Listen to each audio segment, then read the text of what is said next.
جی السلام علیکم ورحمۃ اللہ۔ بسم اللہ الرحمن الرحیم۔ اچھا، کل ہم یہاں تک پہنچے تھے کہ پریکاشنز اینڈ پریونشن، یہ ہماری ہیڈنگ چل رہی تھی۔ اس کے اندر آخری دو باتیں ٹائم کم ہونے کی وجہ سے رہ گئی تھیں، آج اس کو کمپلیٹ کرتے ہیں، پھر آج کا جو ٹاپک ہے اس کو انشاءاللہ جلدی سے ڈسکس کرتے ہیں۔ تو اس میں ہم نے یہ بات کہی تھی کہ ہمیں احتیاط کرنی ہے، اور میڈیا کا اگر ہم درست اور پازیٹیو استعمال کرنا چاہتے ہیں اس کے لیے ہم نے وقت متعین کرنا ہے، اور تیسرا یہ کہ اللہ تعالیٰ سے دعا کرنی ہے۔ اس میں چند باتیں اور یہ ہیں کہ جس طرح ریڈ لائٹ ایریاز کو گورنمنٹ نے بند کیا، تو وہ لوگ جو اس ایریا میں رہتے تھے اب پہچانے جاتے تھے، اب وہ لوگ معزز گھروں کے درمیان پھیل چکے ہیں۔ یعنی پہلے وہ ان ایریاز میں رہتے تھے جس کے اوپر حکومت نے یعنی ایک طرح سے پابندی لگا دی اور بند کر دیا، اب وہ وہاں سے منتقل ہو کر ایک معزز گھروں میں اور اچھے خاندانوں کے ساتھ وہ گھل مل گئے، اچھے محلوں کے اندر رہنا شروع ہو گئے۔ تو ایسے ہی شکاری جو ہمارے میڈیا کے ذریعے سے ہمارے اوپر حملے کر رہے ہیں یا شکار کرنا چاہتے ہیں ہمیں، وہ بہت معزز اور مذہبی افراد کے بھیس میں میٹھی زبانیں لیے شکار گھیرتے پھرتے ہیں۔ ان کو پہچاننے کا کوئی ہتھیار یا کوئی آلہ ابھی نہیں بنا ان مشینوں کے اعتبار سے، لیکن ایک آلہ یا ایک ہتھیار، ایک مشین ایسی ہے جس کا نام احتیاط ہے۔ اللہ تعالیٰ نے یہ ہتھیار ہمیں بھی دیا ہے، اس کا استعمال ضرور کرنا چاہیے ہمیں، اور اس فتنے یعنی فیس بک یا اور جتنے بھی اس کے واٹس ایپ ہیں یا یوٹیوب ہے یا جتنے بھی سوشل میڈیا کے سورسز ہیں، ان کا استعمال اگر ضروری ہو بھی تو پھر اس احتیاط کے درجے میں رہ کر ہمیں کرنا ہے، ٹھیک۔ اب جتنے بھی ان چیزوں کی سہولیات ہیں، ان چیزوں کے ذریعے سے ہمیں جتنی آسانیاں ملتی ہیں وہ اپنی جگہ ہیں، لیکن ان چیزوں کے اندر جتنے ہمارے کنسیپٹس اور خیالات کے اوپر اٹیک ہو رہا ہے، اب اس کو جانچنے کے لیے، پرکھنے کے لیے بھی ہمیں بہت ہوشیار رہنا چاہیے۔ تو ایک چیز ہے ہتھیار، اور دوسرا یہ کہ سوشل میڈیا کے بے پناہ فوائد سے صرف نظر تو نہیں کیا جا سکتا، لیکن اپنا جائزہ لینا بھی انتہائی ضروری ہے کہ آپ سوشل میڈیا استعمال کرتے ہوئے عامل رہتے ہیں یا معمول بن جاتے ہیں۔ یعنی کیا آپ سوشل میڈیا کو استعمال کر رہے ہیں، یا سوشل میڈیا اپنے مقاصد کے لیے آپ کو استعمال تو نہیں کر رہا کہیں؟ ماہرین کی رائے کے مطابق آپ اپنے آپ سے چند سوالات کر کے یہ جان سکتے ہیں کہ آیا آپ اس یعنی سوشل میڈیا کے لت کا شکار ہو چکے ہیں، یا آپ کی وابستگی بامقصد اور صحت مند رجحان کی حامل ہے۔ تو پہلا سوال اپنے آپ سے پوچھیں کہ سوشل میڈیا استعمال کرتے ہوئے آپ کا بنیادی مقصد کیا ہوتا ہے؟ میں اپنے آپ سے پوچھوں، آپ اپنے آپ سے پوچھیں کہ ہم استعمال کرتے ہیں، ہمارا مقصد کیا ہوتا ہے؟ مثال کے طور پر ہم سٹیٹس کھولتے ہیں یا اپنا سٹیٹس لگاتے ہیں، یا کوئی میسج فارورڈ کرتے ہیں، کوئی کلپ شیئر کرتے ہیں، کوئی ریکارڈنگز شیئر کرتے ہیں، تو ہمارا مقصد کیا ہے؟ میں واٹس ایپ کلک کر کے اس کو کھول رہا ہوں، مقصد کیا ہے؟ میں فیس بک کھول رہا ہوں، مقصد کیا ہے؟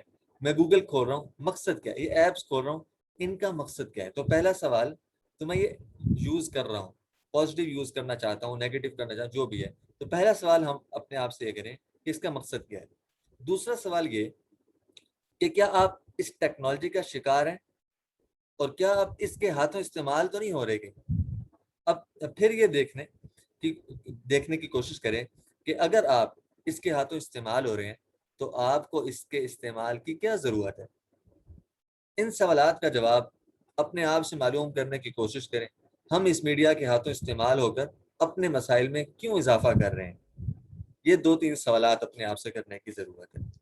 ان کے بعد جو خلاصہ ایک نکلتا ہے پورے ٹاپک کا وہ یہی ہے کہ ہمیں احتیاط کرنی ہے، اپنے آپ کو بامقصد استعمال کی طرف لانا ہے، اللہ تعالیٰ سے دعا کرنی ہے کہ اللہ ہمیں اس کے منفی اثرات سے بچا لیجئے اور ہماری حفاظت فرمائیے۔ اگلا جو ہماری بات ہے وہ ہے ایگزامن رول۔ یہ بہت امپورٹنٹ رول ہے، اس کو ہم نے ڈسکس کیا تھا کچھ، لیکن اس کی ڈیٹیل وغیرہ ہم نہیں پڑھ سکے تھے۔ ایگزامن رول کا مطلب ہے تحقیق، ریسرچ کرنا، کسی بات کی تہ تک جانا کہ جو بات میں سن رہا ہوں یا کر رہا ہوں یا میرے تک پہنچی ہے یا میرے خیال میں آئی ہے، اس کی یہ کتنی سچی ہے، اس میں کتنا جھوٹ ہے۔ یہ آیت آپ کو نظر آ رہی ہے نا اسکرین پہ، اللہ تعالیٰ فرما رہے ہیں کہ وَإِذَا جَاءَهُمْ أَمْرٌ مِّنَ الْأَمْنِ أَوِ الْخَوْفِ أَذَاعُوا بِهِ۔ یہ والی آیت اور اس سے اگلی آیت جو ہم پڑھیں گے، یہ دونوں آیات سوشل میڈیا اینڈ میڈیا کے اعتبار سے ایک بیسک رول رکھتی ہیں. اگر ہم ان کو سمجھ لیں تو انشاءاللہ بہت فائدہ ہوگا. اس آیت کا ترجمہ یہ ہے، یہ آیت میں ترجمہ آپ کو پڑھ کے سناتا ہوں کہ یہاں تو یہ ترجمہ اس کا یہ ہے کہ یہ لوگ جہاں کوئی یہ بات ہو رہی ہے یعنی فساد مچانے والے لوگوں کے بارے میں، جو دنیا کے اندر امن نہیں چاہتے، ٹھیک ہے، محبت نہیں چاہتے، پیار نہیں چاہتے، فساد مچانا چاہتے ہیں، آپس میں لوگوں کو جھگڑے کروانا چاہتے ہیں، آپس میں لوگوں کو متنفر کرنا چاہتے ہیں، ان لوگوں کی بات ہو رہی ہے. تو اللہ فرما رہے ہیں کہ یہ لوگ جہاں کوئی اطمینان بخش یا خوفناک خبر سن پاتے ہیں اسے لے کر پھیلا دیتے ہیں، حالانکہ اگر یہ اسے رسول اور اپنی جماعت کے ذمہ دار اصحاب تک پہنچائیں تو وہ ایسے لوگوں کے علم میں آ جائے جو ان کے درمیان اس بات کی صلاحیت رکھتے ہیں کہ اس سے صحیح نتیجہ اخذ کر سکیں. یہ اللہ تعالیٰ یہ فرما رہے ہیں کہ یہ لوگ شرارتی ایسے ہیں کہ کوئی بھی خبر ان تک پہنچے، چاہے خوشی کی ہو یا غمی کی ہو، اس کو پھیلا دیتے ہیں. حالانکہ ان کو کرنا کیا چاہیے تھا کہ اس خبر کو سننے کے بعد اس کی تحقیق کریں. تحقیق کس سے کر دی ہے؟ اس زمانے میں رسول موجود تھے، رسول صلی اللہ علیہ وسلم سے. وَإِلَىٰ أُولِي الْأَمْرِ مِنْهُمْ، ان لوگوں کے اندر ایسے لوگ جو اس بات کا علم رکھتے ہیں، نالج رکھتے ہیں، سچ اور جھوٹ کے اندر فرق کر سکیں، ان سے پھر تحقیق لینی چاہیے تھی ان لوگوں کو. تو ہمارے لیے بھی یہی اصول ہے. یہ جو ابل خوفی اذاعوا به، اذاعوا یہ لفظ ہے نا، اسی سے ایک لفظ نکلتا ہے مذیاع.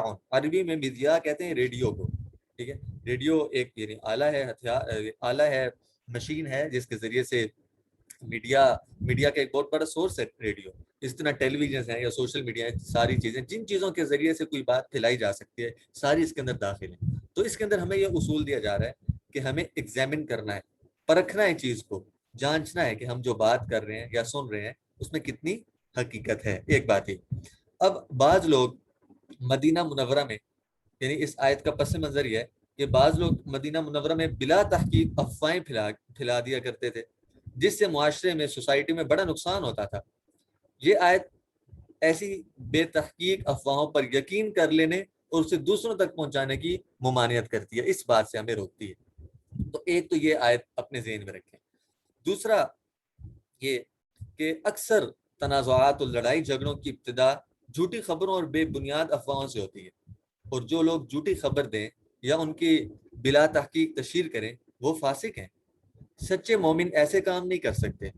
لہٰذا جس شخص کی ذات پر اس کے سچا اور راست باز ہونے کا پورا اعتماد ہو اس کی خبر کو قبول کیا جا سکتا ہے، لیکن جو لوگ ناواقف ہوں اور ان پر اعتماد کرنے کے ذرائع موجود نہ ہوں ان کی خبر کو تحقیق کے بغیر تسلیم نہیں کرنا چاہیے. اگر ایسا نہ کیا جائے تو بعض دفعہ انسان ایسے فتنوں میں پڑ جاتا ہے جن پر بعد میں پچھتانا بھی پڑتا ہے اور نقصان بھی بہت ہو جاتا ہے. اپنا بھی اور دوسروں کا بھی نقصان ہوتا ہے، پورے معاشرے کا، پوری کمیونٹی کا نقصان ہوتا ہے ان خبروں کی وجہ سے. تو دوسری آیت اب شیئر کرتے ہیں، وہ یہ آپ کو نظر آ رہی ہے اسکرین پہ. یا ایھا الذین آمنوا ان جاءکم فاسق بنبأ فتبینوا ان تصیبوا قوما بجہالۃ فتصبحوا علی ما فعلتم نادمین. بہت زبردست اصول ہے. سورہ حجرات کی آیت ہے. سورہ حجرات تو پوری ہی معاشرے میں کیسے رہنا ہے، سوسائٹی میں کیسے رہنا ہے، کیا آداب ہیں، پڑوسیوں کے کیا آداب ہیں، گھر میں کیسے رہنا ہے، آپ کا دوسرے لوگوں کے ساتھ کیسا معاملہ ہونا چاہیے، پوری صورت اس بارے میں بہترین قسم کے اصول رکھتی ہے. انشاءاللہ کسی دن موقع ملا تو اس صورت کو بھی ڈسکس کریں گے. اس کا ترجمہ آسان یہ ہے کہ اے مسلمانوں، اگر تمہیں کوئی فاسق خبر دے تو تم اس کی اچھی طرح تحقیق کر لیا کرو. ایسا نہ ہو کہ نادانی میں کسی قوم کو ایذا پہنچا دو، یعنی تکلیف پہنچا دو، پھر اپنے کیے پر پیشمانی اٹھاؤ، پھر اپنے کیے پہ تمہیں پچھتانا پڑے کہ یہ میں نے کیا کر دیا. تو یہ دو اصول، یہ دو رولز ہمیں ابھی سے اپنانا ہوں گے، کیونکہ ہم نے یہ پڑھ لیا کہ میڈیا اور سوشل میڈیا کے بغیر ہمارا گزارا نہیں ہو سکتا. پازیٹیو یوز کریں گے لیکن ان دو رولز کے ساتھ، ٹھیک ہے. مثبت بات آئی ہے، کوئی حدیث آئی ہے، قرآن پاک کی آیت آئی ہے، کسی حضرت علی رضی اللہ تعالیٰ عنہ کے اقوال آج کل بہت مشہور ہو چکے ہیں، اور کئی دفعہ ایسا ہوتا ہے کہ انہوں نے فرمایا نہیں ہوتا لیکن ان کے نام سے باتیں چل رہی ہوتی ہیں. اب دیکھیں، اگر کوئی بندہ یہ کہہ دے کہ حضرت علی نے فرمایا اور آگے بات، اب اگر انہوں نے نہیں فرمایا تو یہ کیا ہے؟ بے شک بات سچ ہو، جو بات ہے وہ سچ ہو، لیکن ان کی طرف نسبت کرنا اگر وہ سچی نہیں ہے تو پھر بہت بڑا گناہ ہو سکتا ہے. تو اس میں ہمیں بڑی احتیاط کرنی چاہیے. تو یہ دو باتیں. اب آج کا جو ٹاپک ہے the best hobby for a Muslim, مسلمان کا سب سے بہترین مشغلہ. یہ میری بہت پرانی ایک خواہش تھی کہ میں یعنی اس ٹاپک کے اوپر آپ سے بات کروں، اور کیونکہ میں خود اس مشغلے، یہ میرا ایک ذاتی مشغلہ ہے، اور میں سمجھتا ہوں کہ اگر آج کل کے دور میں، جس دور میں مسلمان ایک بہت بڑی تنزلی کے شکار ہیں، اور ترقی، عزت اور شہرت اور اچھا نام اور مقام دنیا کے اندر جو مسلمان اور اسلام کا ہونا چاہیے تھا، اسلام ہی کی وجہ سے وہ اب قائم نہیں رہا. تو اس کی وجہ کیا ہے، اور ہم اس کو اوور کم کیسے کر سکتے ہیں، دوبارہ ایڈوانس کیسے ہو سکتے ہیں، ترقی کیسے کر سکتے ہیں، اس کا واحد ذریعہ جو میں سمجھتا ہوں وہ عام آدمی کے لیے یہ ہے، جو آج انشاءاللہ ہم ڈسکس کریں گے. تو ہم نے پچھلے لاسٹ ویک کی کلاسز میں ڈسکس کیا تھا، تھوڑا سا میں آپ کو بیک گراؤنڈ بتا رہا ہوں، لا یعنی کے اوپر، فضول باتوں کے اوپر. تو ہم نے کہا تھا کہ فضول باتوں کو ہم نے چھوڑنا ہے، فضول دیکھنا، فضول سوچنا، فضول بات کرنا، سننا، ان کو چھوڑ کے جو ہمارے پاس ٹائم بچا، اس میں ہم نے کہا تھا پریکٹیکل ایکشن کیا ہوگا کہ ہم استغفار اور درود شریف، اپنے گناہوں پر معافی اور اللہ کے نبی صلی اللہ علیہ وسلم پر درود شریف پڑھیں گے. ٹھیک ہے، یہ اس کے اندر ہم نے ڈسکس کیا. پھر آج کی جو کل کا اور آج کا جو ہمارا ٹاپک تھا وہ میڈیا تھا، کہ میڈیا کو پازیٹیو یوز کریں گے اور نیگیٹو یوز سے ہم بچیں گے، احتیاط کریں گے. اب اس سے جو ٹائم بچے گا، مثال کے طور پر ہم پہلے ہر وقت بغیر سوچے سمجھے، بغیر کسی مقصد کے واٹس ایپ کھولے بیٹھتے تھے، فیس بک کھلی ہوتی تھی، یوٹیوب ہر قسم کی ویڈیوز دیکھ رہے ہوتے تھے، ہر وقت خبریں سننا، ہر وقت ہیڈ لائنز اور اشتہارات اور موویز اور فلم. اب یہ ساری چیزوں سے ہم نے انشاءاللہ نیت کر لی، آپ بھی نیت کر لیں کہ ہم انشاءاللہ ان چیزوں کے اندر وقت ضائع نہیں کریں گے. اب اس میں سے وقت بچ گیا، تو دیکھیں اب وقت بچا نا، تو یہ آپ سکرین پہ دیکھیں، اگر انسان صحیح کاموں میں مصروف نہیں رہے گا تو غلط کام خود اس سے ہوں گے. یہ بڑا ایک یعنی تجرباتی اصول ہے جس کو ہر کوئی تسلیم کرتا ہے. ٹھیک ہے، اگر انسان صحیح کاموں میں مصروف نہ ہو تو غلط کاموں کا اس سے ہونا، یہ ایک بالکل مشاہدے کی بات ہے جس کو ہر کوئی انسان سمجھ سکتا ہے. اب اگر ہم نے اب یہ نیت کر لی کہ ہم نے ٹائم بچانا ہے، اگر ہم نے اس بچے ہوئے ٹائم کی صحیح تشکیل نہ کی نا کہ اس ٹائم کو اب کہاں لگانا ہے، تو یہ دوبارہ بڑا شرارتی ہے، دوبارہ میڈیا پہ آ جائے گا، دوبارہ لایانی پہ آ جائے گا، دوبارہ فیس بک، سوشل میڈیا بغیر کسی مقصد کے اوپر ہمیں لے آئے گا.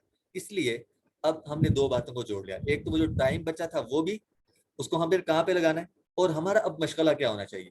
اب ہم نیت کریں گے کہ ہمارا مشغلہ کیا ہوگا اور اس بچے ہوئے ٹائم کو ہم نے کہاں پہ لگانا ہے. اس بارے میں ہم انشاءاللہ ابھی پڑھیں گے.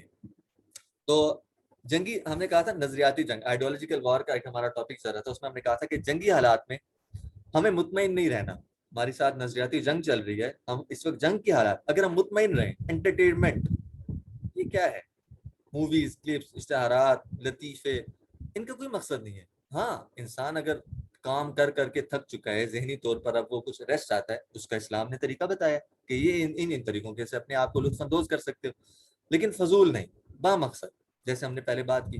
تو اب وہ یہ ہے کہ دیکھیں وقت اللہ کی بڑی نعمت ہے، اس کو ضائع کرنا ایک طرح کی خودکشی ہے. فرق صرف اتنا ہے کہ خودکشی ہمیشہ کے لیے محروم کر دیتی ہے، اور وقت کا ضائع ایک لمیٹڈ زمانے تک زندہ انسان کو مردہ بنا دیتا ہے.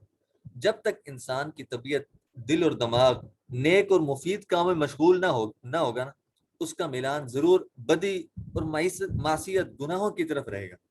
بس انسان اسی وقت صحیح انسان بن سکتا ہے جب وہ اپنے وقت پر نگران ہو، پابندی کے ساتھ چلے، ہر کام کے لیے ایک وقت اور ہر وقت کے لیے ایک کام مقرر کرے. اسکرین پہ بھی دیکھیں، بڑا زبردست جملہ ہے، ہر وقت کے لیے کام اور ہر کام کے لیے وقت. کوئی وقت ایسا نہ ہو جس میں ہمارا کوئی کام نہ ہو، کام ایسا جو با مقصد. ایسا نہ ہونا کہ ہم خبریں سن رہے ہیں، یہ بھی تو ایک کام ہے، واٹس ایپ پہ میسیجز آئے ہوئے ہیں، اسٹیٹس دیکھ رہا ہوں لوگوں کے، یہ بھی تو ایک کام ہے. ایسی بات نہیں، با مقصد کام. دوسرا یہ، اب یہ بہت ضروری چیز ہے، ہر کام کے لیے وقت اور ہر وقت کے لیے کام مقرر کرنا ضروری ہے. اگر کسی سے کہا جائے کہ آپ کی عمر میں سے مثال کے اوپر 10 یا 5 سال کم کر دی گئی ہیں، تو یقیناً اس کو سخت صدمہ ہوگا. لیکن وہ معطل بیٹھا ہوا خود اپنی عمر عزیز کو ضائع کر رہا ہے، اس پر اسے کوئی صدمہ نہیں ہوگا، مگر اس کے زوال پر اس کو کچھ افسوس بھی نہیں ہوگا. انسان کی کامیابی کا واحد علاج یہی ہے کہ اس کا وقت فارغ نہیں ہونا چاہیے. اب ہمارا جو ہابی ہے، ہمارا جو مشغلہ ہے جس کو ہمارا ڈسکس کرنے جا رہے ہیں، وہ ہے بک ریڈنگ. آپ کو شاید یہ عجیب سا لگے کہ یہ مسلمانوں کے لیے سب سے اہم مشغلہ کیوں ہے، لیکن آپ انشاءاللہ جب ہم اس پہ بات کریں گے تو خود آپ اس کو تسلیم بھی کریں گے، اور اگر آپ اس کو پریکٹیکلی عمل شروع کر دیں تو آپ 40 ڈیز کے بعد خود رابطہ کر کے مجھ سے یہ بات کہیں گے کہ واقعی ہمیں کتابوں کے مطالعے سے جتنا فائدہ ہوا ہمیں شاید کسی اور سے اتنا فائدہ نہیں۔ تو اسی پہ ہم بات کریں گے، بک ریڈنگ، یہ ہمارا مشغلہ ہونا چاہیے، کتابوں کا مطالعہ۔ اب کتب بینی انسان کے وقت کو نہ صرف ضائع ہونے سے بچاتی ہے بلکہ انسان کی غمخوار اور مددگار، انسانی ضمیر کو روشنی بخشنے والا قندیل اور ایک قسم کا کینڈل ہے۔ علم اور آگاہی کا بہترین زینہ، بہترین ذریعہ ہے کتاب کو پڑھنا۔ تنہائی کو دور کر دیتی ہے، زندگی کے ناہموار راہوں میں دل نواز ہم سفر اور اضطراب اور بے چینی کے علاج کرتی ہے۔ جب انسان زمانے کی مشکلات اور زمانے کے تلخ واقعات اور ذاتی مشکلات کے ہجوم میں الجھ کر مایوس لمحات کے اندھیروں میں بھٹکتے ہوئے زندگی کے پرلطف نعمتوں سے یعنی ایک اس کو آرزو ہوتی ہے کہ میں متلذذ ہوں، میں لطف اندوز ہوں، میں انٹرٹینمنٹ حاصل کروں، اور میں تھک چکا ہوں، اور فلاں واقعات اس کو تاریخ کے اس کو الجھنوں میں پیش کر رہے ہوتے ہیں، تو اس وقت اس کے جو چیز کام آتی ہے وہ کتابی حروف ہوتے ہیں۔ اس وقت کتابی حروف کی سرگوشیاں سفید صفحات کے کالے پیلے نقوش اندھیروں میں روشنی کی لے کر، نا امیدی میں امید کے کرن لے کر گم کردہ منزل کو راہ سمجھاتی۔ اب مطالعے سے وسوسہ اور غم دور ہوتا ہے، نہ حق لڑائی جھگڑے سے حفاظت رہتی ہے، فارغ اور بیکار لوگوں سے بچاؤ رہتا ہے، زبان کھلتی ہے، بات کرنے کا انداز آتا ہے، انسان کو کلام کا طریقہ آتا ہے، ذہن کھلتا ہے، دل تندرست ہوتا ہے، صحت اچھی ہوتی ہے، علوم حاصل ہوتے ہیں، بندے کو پتہ لگتا ہے کہ نالج کیا ہے، معلومات کیا ہے، ہمیں کیسے رہنا ہے۔ ہر قسم کا علم انسان کو کتابوں سے حاصل ہوتا ہے، لوگوں کے تجربات اور علماء اور حکماء کی حکمتوں کا علم حاصل ہوتا ہے کتاب کے ذریعے۔ دینی کتب کے مطالعے سے ایمان تازہ ہوتا ہے۔ امام جاحظ رحمۃ اللہ علیہ ایک بڑے اللہ کے ولی ہیں، محدث بھی ہیں، مطالعے کی وصیت کرتے ہوئے کہتے ہیں کہ مطالعے سے غم دور ہوتی ہے، آپ کی کتاب آپ کا سب سے اچھا دوست ہے، جو کبھی آپ سے اکتاتا نہیں ہے، نہ ہی جھوٹ بولتا ہے اور نہ ہی بے ایمانی کرتا ہے، بلکہ کتاب ایسا دوست ہے جو سراپا اخلاق ہے، جس سے جس قدر فائدہ اٹھایا جائے وہ خوش ہوتی ہے، کتاب سے جس قدر فائدہ ہے کتاب خوش ہوتی ہے۔ کتاب کے ذریعے آپ کی زبان فوائد اور حکمتوں سے بھر جاتے ہیں، لوگوں میں آپ احترام کی نظر سے دیکھے جائیں گے۔ کتاب کے ذریعے سے انسان حکمرانوں کا مشیر بن جاتا ہے۔ جی ہاں، کتاب کے ذریعے آدمی بہت کچھ حاصل کر سکتا ہے۔ کتاب سفر اور حضر، رات دن آپ کو فائدہ دے گی اور کبھی تھکاوٹ اور بے چینی کا مظاہرہ نہیں کرنے دے گا۔ کتاب کے ذریعے آدمی فضول مجلس آرائی سے بچ جاتا ہے اور لایانی امور سے حفاظت ہو جاتی ہے۔ اب لوگوں کی آپس کی جو دوستی ہے اس کا نتیجہ فساد اور بگاڑ بھی ہو سکتا ہے، مگر کتاب کی دوستی سے روح کو تازگی ملتی ہے، طبیعت کو سرور حاصل ہوتا ہے، انسانی ذہن اور فکر کی آبیاری ہوتی ہے، اس کے اندر تری پیدا ہوتی ہے، اس کے اندر ترقی پیدا ہوتی ہے، تہذیب ثقافت کے عمدہ سانچے میں ڈھلنے کی ترغیب ملتی ہے کتاب کے ذریعے سے۔ کتابوں کو پڑھنے کے ذریعے سے انسان وہ مقام حاصل کر سکتا ہے جو مقام اللہ تعالیٰ اس انسان کو اس کائنات میں دینا چاہتے ہیں، اور صرف کائنات میں نہیں بلکہ مرنے کے بعد بھی انسان کتاب کو پڑھنے کے صحیح کتاب کے پڑھنے کے ذریعے سے انسان کامیاب ہو سکتا ہے۔ اب دیکھیں، قوموں کے عروج اور زوال کے اسباب معلوم کرنے کے لیے کتاب ایک بہترین نمونہ ہے۔ کتاب کو پڑھ کے انسان دیکھ سکتا ہے کہ بھی پہلے جو قومیں جنہوں نے عروج حاصل کیا ان کی ترقی کا کیا راز تھا، اگر کوئی زوال پذیر ہوئی ان کی تنزلی کا کیا راز تھا۔ اچھا، اب مطالعہ دراصل دوسروں کے تجربات سے استفادے کا ہی نام ہے، اور تاریخ کے اندر جو اچھی شخصیات گزری ہیں ان سے ملاقات ہوتی ہے کتاب کے ذریعے سے، ان کی گفتگو سننے کا نام مطالعہ ہے۔ سوانح عمریاں اور خاص طور سے جو سوانح لکھی جاتی ہیں، خود جو لوگ اپنی سوانح لکھتے ہیں ان کی کتابوں کو پڑھ کر انسان ان کھڈوں سے، ان جگہوں سے بچ جاتا ہے جہاں گر کر انسان کو نقصان ہو سکتا ہے، اور ان چوٹیوں پر پہنچ سکتا ہے جن کے اوپر چڑھ کر انسان ترقی حاصل کر سکتا ہے۔ مطالعے سے نا انسان کو ایک فائدہ یہ بھی ہوتا ہے کہ اپنی کوتاہیاں اور کمزوریاں کا احساس ہو جاتا ہے جسے وہ دور کرنے کی کوشش کر سکتا ہے مطالعے کے اندر، کیونکہ کتابوں کے اندر علم رکھا گیا ہے۔ اس علم کو جب انسان پڑھے گا، حاصل کرے گا، انسان کو شعور حاصل ہوگا اور اس کی نیت بھی ہو اپنے کریکٹر کو سنوارنے کی، اپنے کردار کو اچھا بنانے کی، شخصیت کو بنانے کی، معاشرے میں مؤثر کردار بننے کی، تو جب وہ اسے کتابوں کے ذریعے سے علم حاصل ہوگا وہ اپنی نیگیٹیوٹی کو ختم کرے گا، پازیٹیوٹی کیا آئے گا. اور کامیابی کی تعریف ہم نے یہی پڑھی تھی، ہر نیگیٹیوٹی کو چھوڑ دینا اور پازیٹیوٹی کی طرف آ جانا. اب کتابوں کے مطالعے سے یہ حاصل ہو سکتا ہے. اور کتابوں کے مطالعے سے انسان میں فنی تخلیق کی استعداد پیدا ہو سکتے ہیں، کریٹیوٹی جسے کہتے ہیں، اور انسان کائنات اور زندگی کے مسائل کو زیادہ بہتر طور پر سمجھ سکتا ہے. کتابوں کے مطالعے سے انسان کائنات اور اپنے آپ کی نشانیوں کو بہتر طور پر جان سکتا ہے. اس سے وہ اپنے علم میں اضافہ کرتا ہے اور علم کے اظہار کے مؤثر طریقے دریافت کر سکتا ہے.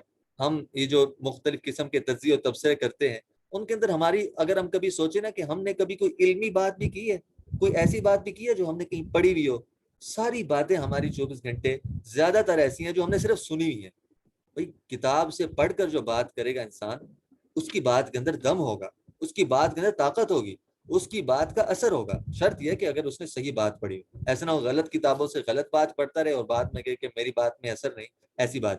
ایک انسان جب کتب خانے میں داخل ہوتا ہے، لائبریری میں داخل ہوتا ہے اور کتابوں سے بھری ہوئی الماریوں کے درمیان کھڑا ہوتا ہے، تو دراصل وہ ایسے شہر علم میں کھڑا ہوتا ہے جہاں تاریخ کے ہر دور کے عقلاء، علماء، اہل علم اور اہل ادب کی روحیں موجود ہوتی ہیں. اس شہر میں اس کی ملاقات امام غزالی رحمۃ اللہ علیہ سے ہوتی ہے، امام راضی رحمۃ اللہ علیہ سے ہوتی ہے، افلاطون سے ہوتی ہے، ارسطو سے ہوتی ہے، ابن رشد سے ہوتی ہے. یہ مختلف قسم کے متجربین سے ہوتی ہے. اور حالانکہ اب اگر کتاب نہ پڑھی جائے تو ان سے ملاقات ممکن نہیں، اور ویسے تو ان سے ملاقات ممکن بھی نہیں کیونکہ وہ پہلے زمانے کے ہیں، لیکن کتاب کے ذریعے سے انسان ان سے ملاقات کر سکتا ہے. تو یہ بڑی ضروری ہے کتابوں کا پڑھنا. کتابوں کی اہمیت، ان کی حیثیت، عظمت اور افادیت ہر زمانے میں مسلم رہی ہے. کوئی بھی قوم اس کا انکار نہیں کرتی. ہر دور میں ایسے لوگ پیدا ہوتے رہے جنہوں نے کتابوں کو ہی اپنا اوڑھنا بچھونا بنایا، جن کے عظیم کارناموں کو دنیا ہمیشہ یاد رکھے گی. ایک واقعہ آپ کو سناتا ہوں. ایوب بن شجاع رحمۃ اللہ علیہ کہتے ہیں، ایک عربی کتاب میں نے یہ واقعہ پڑھا، اس کا ترجمہ میں آپ کو سناتا ہوں. وہ کہتے ہیں کہ میں نے اپنا غلام، ایک عبداللہ اعرابی تھے جو اس وقت ایک گاؤں میں رہتے تھے، ان کے پاس انہیں بلانے کے لیے بھیجا. غلام نے واپس آ کر کہا کہ میں نے انہیں اطلاع تو کر دی ہے، لیکن وہ کہہ رہے تھے میرے پاس کچھ لوگ بیٹھے ہیں، ان سے فارغ ہو کر آتا ہوں. حالانکہ وہ کتابوں کے مطالعے میں مصروف تھے اور کوئی بندہ تو ان کے پاس موجود نہیں تھا. اب کچھ دیر بعد وہ جو عبداللہ اعرابی تھے، وہ جو دیہات میں رہتے تھے، وہ آئے. اب ان ایوب شجاع رحمۃ اللہ نے ان سے پوچھا کہ تمہارے پاس تو کوئی بندہ اس وقت موجود نہیں تھا، پھر تم نے غلام سے یہ بات کیسے کہہ دی کہ میرے پاس کچھ لوگ بیٹھے ہیں، میں ان سے فارغ ہو کر آتا ہوں؟ تو عبداللہ جو اعرابی تھے، انہوں نے جواب میں چند اشعار پڑھے. وہ بڑے زبردست عربی کے اندر اشعار ہیں جس کا ترجمہ اس طرح ہے کہ میں آپ کو وہ ترجمہ سناتا ہوں کہ انہوں نے یہ کہا کہ ہمارے چند ہم نشین ایسے ہیں جن کی کتابوں سے ہم نہیں اکتاتے. موجودگی اور عدم موجودگی دونوں صورتوں میں ہم ان کے شر سے محفوظ رہتے ہیں، اور ہمیں گزرے ہوئے لوگوں کے علم، عقل، ادب اور صحت رائے کا فائدہ دیتے ہیں. نہ ان سے کسی فتنے کا اندیشہ ہے، نہ بری صحبت کا، اور نہ ہم ان کی زبان اور ہاتھ کے شر سے ڈرتے ہیں. انہیں مردہ کہنے کی صورت میں آپ کو جھوٹا نہیں کہا جا سکتا، اور اگر آپ انہیں زندہ کہیں تب بھی آپ کو غلط اور بے عقل نہیں کہا جا سکتا. بڑی زبردست کی بات تھی. ایک کتاب ہے کتابوں کی درسگاہ میں، اس کے اندر بھی غالباً یہ واقعہ لکھا ہوا ہے، یہ اردو کی کتاب ہے. تو اب ایک شعر ہے، اگر ہم اس کتاب کے پڑھنے کو اپنا مشغلہ بنا لیں تو ہمیں لذت حاصل ہوگی، ہمیں فائدہ محسوس ہوگا. یہ بڑا زبردست شعر ہے. سرور علم ہے کیف شراب سے بہتر، کوئی رفیق نہیں ہے کتاب سے بہتر. شراب پینے کے اندر جو انسان کو لذت اور کیفیت محسوس ہوتی ہے تو شراب پینے والے جانتے ہیں، اللہ تعالیٰ سب کی حفاظت فرمائے. لیکن جو بھی انسان کی لذت اور خواہش ہو جس کے اندر وہ محسوس، مثال کے طور پر کسی انسان کو نماز پڑھنے میں مزہ آتا ہے، اسی طرح کسی انسان کو قرآن کی تلاوت میں مزہ آتا ہے، اس طرح مختلف قسم کی جائز لذتیں ہیں. ان تمام لذتوں میں سے کتاب کو پڑھنا انسان کے لیے ایک بہترین لذت کا ذریعہ بن سکتا ہے. آپ سے اب ایک سوال یہ ہے کہ کیونکہ بات کتاب کی ہو رہی ہے، بک ریڈنگ کی ہو رہی ہے، کہ اب آپ نے ایک سوال کا جواب یہ دینا ہے کہ کتاب کی اہمیت کے اوپر ایک سوال ہے کہ اللہ تعالیٰ انسان سے کس چیز کے ذریعے خطاب کرتے ہیں. یعنی اللہ تعالیٰ نے مجھے اور آپ سے خطاب کرنا ہے، کوئی حکم دینا ہے یا کسی بات سے روکنا ہے، تو وہ کیا طریقہ ہے جس کے ذریعے اللہ تعالیٰ ہمیں حکم دیتے ہیں؟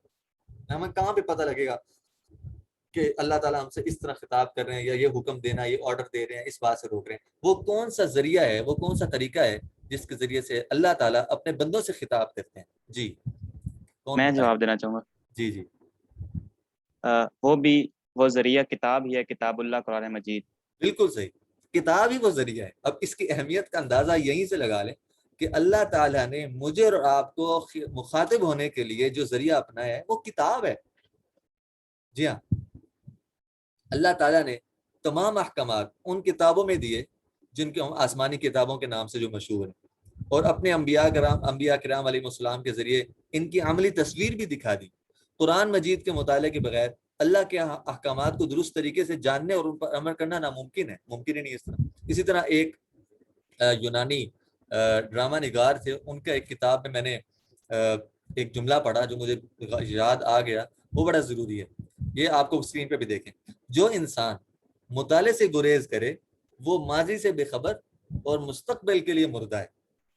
مطالعہ کرنا، ریڈنگ، بک ریڈنگ، اگر انسان کا یہ مشغلہ نہیں ہے، ایسا انسان جس نے کوئی اچیومنٹ حاصل کرنی ہے، ایکسیلنسی اس کا مقصد ہے، اپنی فیلڈ کے اندر ایسا بننا ہے کہ اس جیسا کوئی نہ ہو، کمپیٹ کرنا ہے، اپنا نام پیدا کرنا ہے. جیسے ایک جملہ میں نے پڑھا تھا، شاید اس طرح ہے کہ مؤثر لوگ تاریخ پڑھتے نہیں ہیں، مؤثر لوگ تاریخ بناتے ہیں.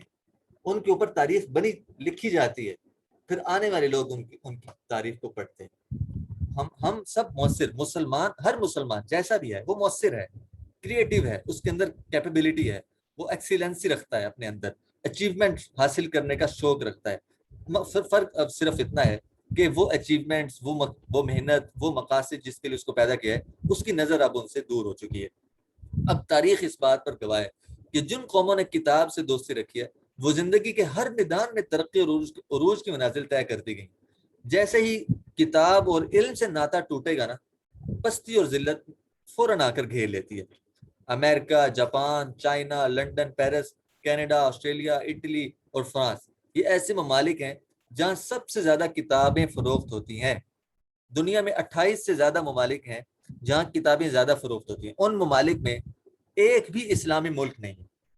علم اور ادب سے دوری نے مسلمانوں سے وقار اور تاج و تخت چھین لی ہیں. اگر ہم اپنے وطن عزیز کی بات کریں تو انتہائی افسوسناک صورتحال سامنے آتی ہے. پاکستان میں کتاب سے دوستی رکھنے والوں کو خبتی، پاگل یا کتابی کیڑا جیسے القابات سے نوازا جاتا ہے، جبکہ ترقی یافتہ قومیں کتابیں پڑھنے والے کو تخلیق کار، کریٹیو انسان، مفکر، دانشور، فلاسفر، شاعر، مصنف، استاد، ادیبوں کو عزت اور قدر کی نگاہ سے دیکھتی ہیں، ان کے ادب کرتی ہیں، احترام کرتی ہیں. استاد اور کتاب پڑھنے والے مفکر اور شاعر کی ان کے دل دماغ میں بڑا احترام ہوتا ہے. کتاب کی اہمیت کا اندازہ اس بات سے بھی لگایا جا سکتا ہے کہ قرآن نے ابتدا میں ہی، یہ بڑا زبردست، دیکھیں ہماری کتاب ہے نا قرآن پاک، یہ سب سے بیسک چیز ہے نا ہمارے پاس، ٹیچنگ ایجوکیشن کے اعتبار سے بیسک یہی رکھتے ہیں. تو اب اس سے بڑھ کر کتاب کی اہمیت سے اور کیا اندازہ لگایا جا سکتا ہے کہ قرآن اللہ تعالیٰ ابتدا ہی الکتاب سے کر رہے ہیں، ذالک الکتاب لا ریب فیہ. ٹھیک ہے. اسی طرح جو پہلی وحی تھی اللہ کے نبی صلی اللہ علیہ وسلم کے اوپر جو آئی تھی، اس میں پہلا حکم کیا دیا؟ اقرأ بسم ربک الذی خلق، پڑھیے. جی ہاں، اقرأ، پڑھیے. اب بے شمار حکمتوں کے ساتھ ساتھ اس میں یہ حکمت بھی ہے کہ کتاب سے تعلق اور ربط پیدا کرنے کے لیے اللہ نے اپنے کلام کا نام کتاب رکھا ہے. قرآن کا نام اللہ تعالیٰ سورہ بقرہ کے شروع میں کیا فرما رہے ہیں؟ ذالک الکتاب لا ریب فیہ. الکتاب، قرآن کو اللہ کتاب کہہ رہے ہیں. جی ہاں، اور کتاب ہی آج ہمارا مضمون ہے. ٹھیک ہے. اب کتب بینی ایک بہترین مشغلہ ہے، اس بات کو ہم نے ابھی تک سمجھ لیا، اس کی اہمیت کے اوپر بھی بات کر لی. چنانچہ ہمارے معاشرے میں آج بھی ایسے زندہ کردار موجود ہیں جو کتب بینی جیسے عظیم الشان کام کو بطور مشغلہ اختیار کی ہوں اور دن دگنی رات چگنی علم کے خزانوں میں سے موتی چننے میں مصروف اور اپنا حصہ سمیٹنے میں مشغول. ان لوگوں کی تعداد لیکن بہت کم ہے.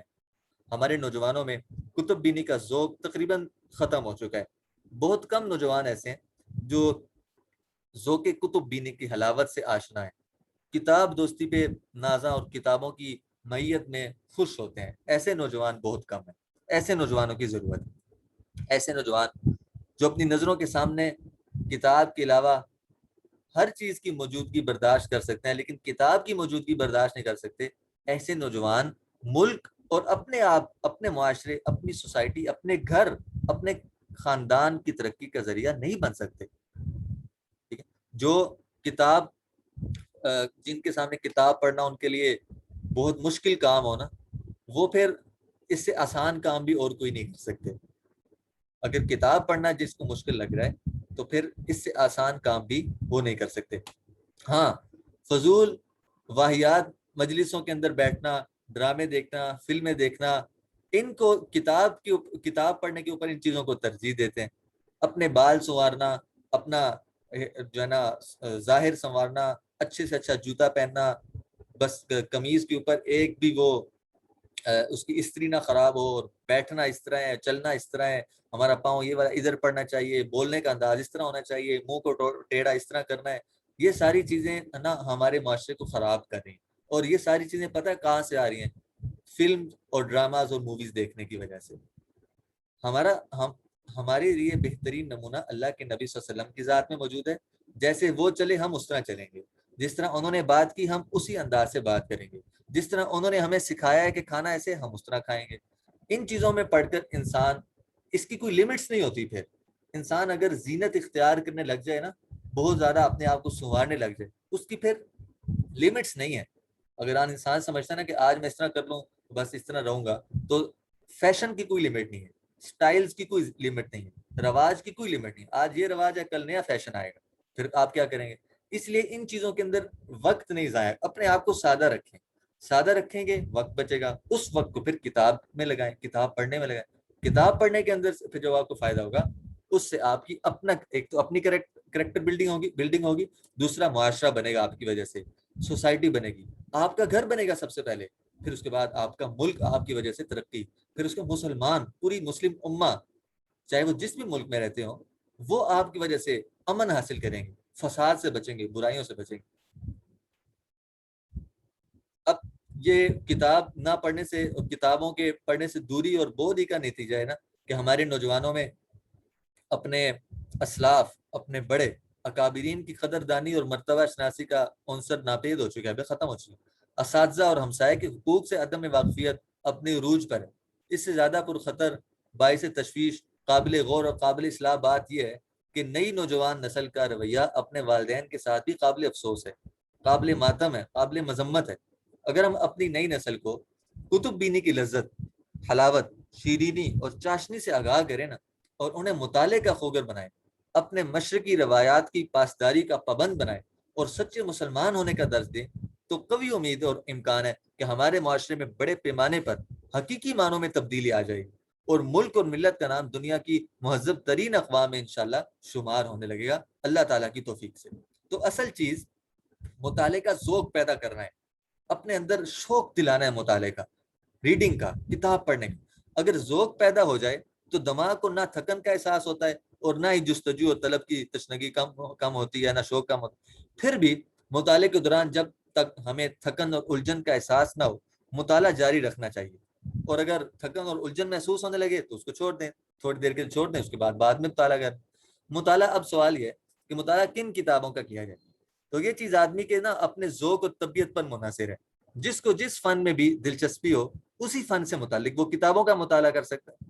البتہ خیال یہ رہے کہ مطالعے کے لیے ابتدائی دور میں، شروع میں ایسی کتابوں کا انتخاب ہونا چاہیے جو عام فہم ہو، آسان ہو اور سلیس انداز پر مرتب کی گئی ہوں. اور بہتر ہے کہ وہ کتابیں قصے، کہانیوں، طنز اور مزاح پر مبنی ہوں شروع تاکہ دل لگی کا سامان بھی ہو جائے اور مطالعے کا ذوق بھی پروان چڑھے. لیکن اس کے لیے شرط یہ کہ وہ قصے اور کہانیاں اسلامی اور اصلاحی واقعات پر مبنی ہونی چاہیے، جو اخلاق اور کردار سنوارنے میں معاون ثابت ہو سکیں اور مستقبل میں ہمارے لیے مشعل راہ بن سکیں. نہ کہ وہ کہانیاں ایسی ہوں جو ہمارے اخلاق پر منفی اور برے اثرات مرتب کریں، ہمارے عقائد میں خلل پیدا کریں، ہمارے ذہن کو متزلزل کر کے اسلامی ذہن بنانے کے بجائے تخریبی اور الہادی ذہن بنائیں.